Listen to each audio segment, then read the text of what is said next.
Hello students, today we are going to other part of the second chapter. In the previous video we have talked about joint stock company. Now understanding the further parts of joint stock company, the types of company. In the previous videos we have talked about the forms of business organization. We have talked about the sole proprietorship, HUF, partnership. Then we have talked about cooperative society. Then we have talked about joint stock company in the last video. Now today we are going to discuss the types of company that are included in the joint stock company. So what we are going to discuss today is the private company, public company, dormant company, small company, company limited by guarantee, company limited by shares, one person company. These are what we are going to discuss today. Now basically when we start, what do you mean private company and public company? Private company means a company according to definition that is written down in your book. Private company means a company which has minimum paid up capital of rupees 1 lakh, which is not a public company, where the number of members should be 2 at least and maximum 200, does not include the present as well as the past employee, and the company which is not eligible to issue the shares to the public or invite the public for the shares of the company. And at the end, a private company should use the name private limited at the end of their name, like Ram Shyam Private Limited, Aghora Company Private Limited. Okay, so these are the company which if they are private, उनको अगर private है तो उनके last में जब company का name and होता है तो उनके आखिरी नाम के साथ प्राइवेट लिमिटेड वर्ड जुड़ा हुआ होना चाहिए. Now we are going to understand what do you mean by public company.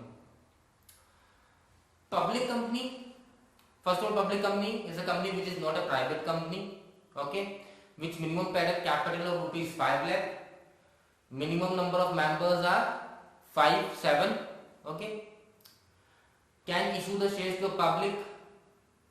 So public company is not a private company. Okay, when minimum paid up capital is rupees 5 lakh.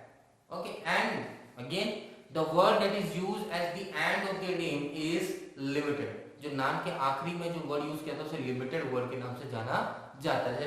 Reliance company limited, Tata limited, ठीक है, Birla limited, Raymond's limited, ठीक है, Hindustan petroleum limited. वो private नहीं लगता, क्या गया पीछे क्या लग रहा है, लिमिटेड लग रहा है. तो इट मींस ये कम से कम नहीं है, पब्लिक कंपनी है.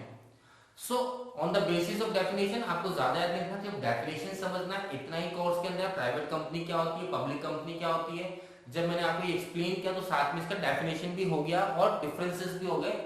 Data differences, minimum paid capital private company 1 lakh है, पब्लिक में 5 लाख है.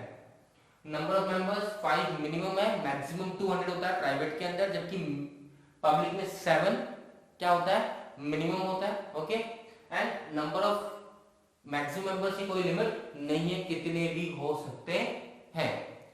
नंबर ऑफ डायरेक्टर्स 2 होने चाहिए प्राइवेट के अंदर, पब्लिक के अंदर 3 होने चाहिए.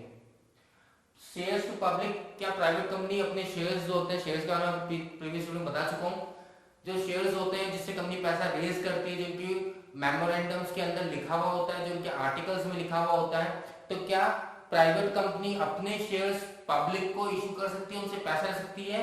नहीं. पब्लिक कंपनी हाँ, स्टार्टिंग ऑफ बिजनेस कब स्टार्ट कर सकता है प्राइवेट कंपनी, जब एक बिजनेस स्टार्ट करते हैं आपको 2 तरह के सर्टिफिकेट की रिक्वायरमेंट होती है. एक तो होता है सर्टिफिकेट ऑफ इनकॉर्पोरेशन. इनकॉर्पोरेशन का मतलब आपकी कंपनी स्टैब्लिश हो गई है लीगली तौर पे, और एक होता है सर्टिफिकेट ऑफ कमेंसमेंट. तो प्राइवेट कंपनी जब पहला उनको सर्टिफिकेट मिलता है, that is certificate of incorporation, वो अपना बिजनेस स्टार्ट कर सकती है, उनको दूसरे सर्टिफिकेट की वेट करने की रिक्वायरमेंट नहीं है. पर पब्लिक कंपनी को टैक्स प्लस साइन का मतलब है ये तो लेना है, सर्टिफिकेट ऑफ इनकॉर्पोरेशन लेना है, साथ में सर्टिफिकेट ऑफ कमेंसमेंट भी आपको लेना है. ओके, तो सर्टिफिकेट ऑफ कमेंसमेंट.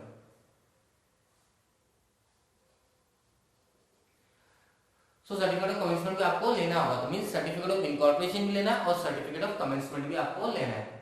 अगर और डिफरेंसेस चाहिए तो बेसिकली और डिफरेंस क्या मिलेगा कि एग्जांपल्स के तौर पर बात कर लीजिए। प्राइवेट कंपनी, जो प्राइवेट ट्रेड कंपनी थी, ज्यादा लार्ज स्केल पे काम नहीं करती, मीडियम लेवल स्केल पे काम करती है, जहां पार्टनरशिप होता है, मैन्युफैक्चरिंग लेवल ज्यादा लार्ज लेवल के अंदर नहीं है।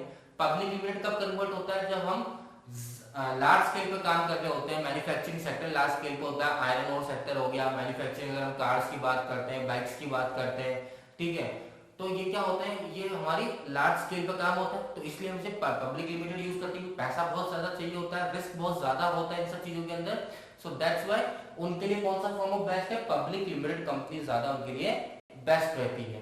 क्लियर? आगे समझ में। होटल इंडस्ट्री की बात करें तो hotel industry normally private sector में ज्यादा देखने को मिलता है, पर अगर चेन बन जाती है तो फिर वो लार्ज स्केल पे काम होगा ऑब्वियसली, तो फिर हम उसको किसमें कन्वर्ट करते हैं, पब्लिक लिमिटेड में कन्वर्ट करते हैं। क्लियर हुआ? Okay, now moving to third type of company known as one person company.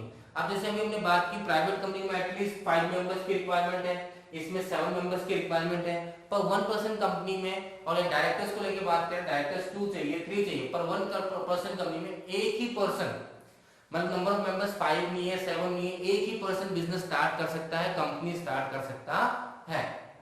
Clear? Sole proprietorship जरूरी नहीं है, वो क्या राइट बन सकता है, कंपनी बन सकता है। और ये कब हुआ, कंपनीज एक्ट 2013 में जब चेंजेस आए तो कहीं ना कहीं ये सोचा गया कि एक आदमी अगर इच्छा है करने की, बिजनेस कंपनी स्टार्ट करने की, तो उसको 10 लोगों के सामने जरूरत नहीं है काम करने को लेकर, या उनके साथ मिलकर काम करें, तो एक पर्सन भी क्या करता है, बिजनेस स्टार्ट कर सकता है, उसका दिमाग अच्छा है, उसको रिस्क लेने की रिक्वायरमेंट है, वो रिस्क लेना चाहता है। सो 2013 कंपनीज एक्ट में वन पर्सन कंपनी का एस्टैब्लिशमेंट या फॉर्मेशन करने की इजाजत दी गई थी।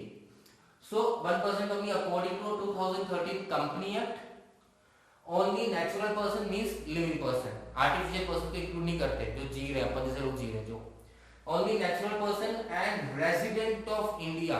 रेजिडेंट ऑफ इंडिया मतलब जो इंडिया में रहता है। अब यहाँ पे सिटीजनशिप और रेजिडेंट अलग है। अगर कोई फॉरेनर इंडिया में रहता है तो इंडिया रेजिडेंट कहलाएगा वो, ठीक है। सिटीजनशिप की बात यहाँ पर नहीं कर रहे, यहाँ पे जन्म की बात नहीं कर रहे कि आपका जन्म इंडिया में होना चाहिए, नहीं, आप रह कहाँ रहे हो, आपका पैसा अर्निंग कहाँ से हो रहा है, उसके बारे में रेजिडेंट को डिसाइड किया जाता है।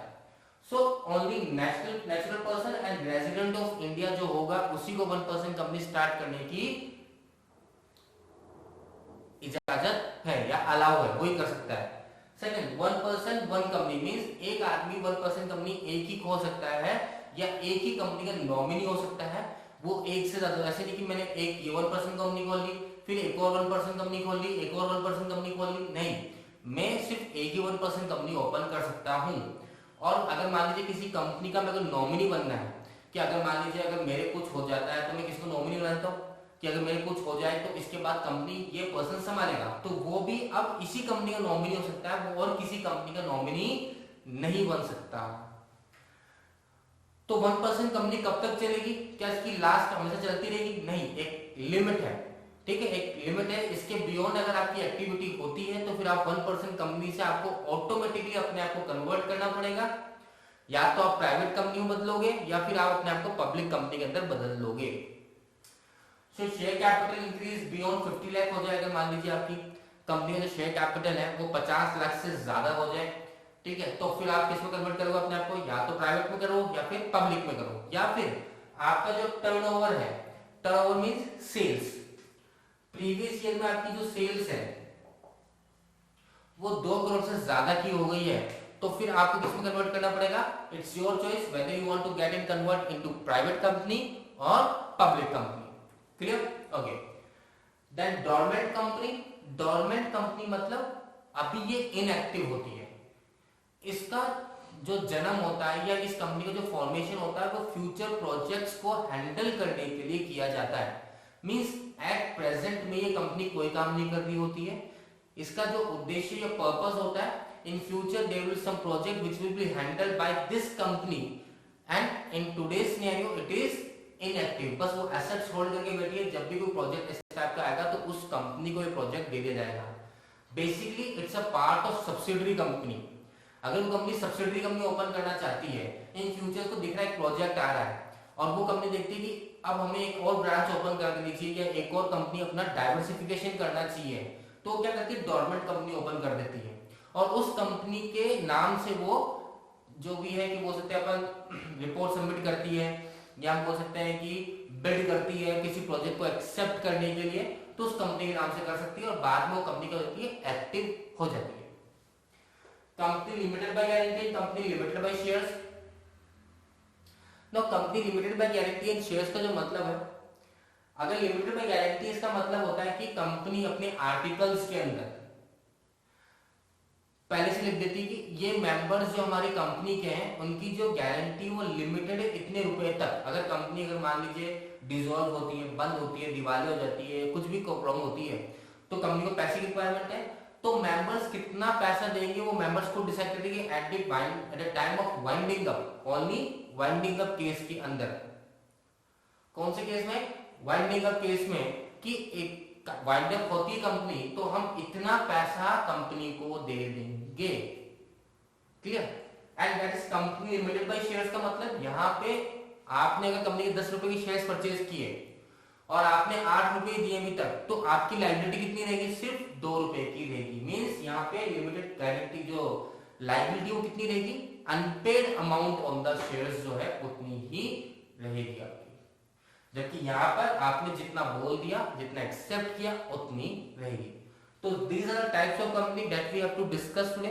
We have discussed, ज्यादा बिग रोल नहीं है आपके चैप्टर्स के अंदर, बहुत छोटा सा पार्ट है, फिर भी मैंने आपको अच्छा खासा एक्सप्लेन कर दिया इसका पार्ट को। Okay, in the next video हम बात करेंगे अदर प्रोसीजर कैसे क्या होता है कंपनी को स्टार्ट करने के लिए and other things about this chapter. Okay students, thank you.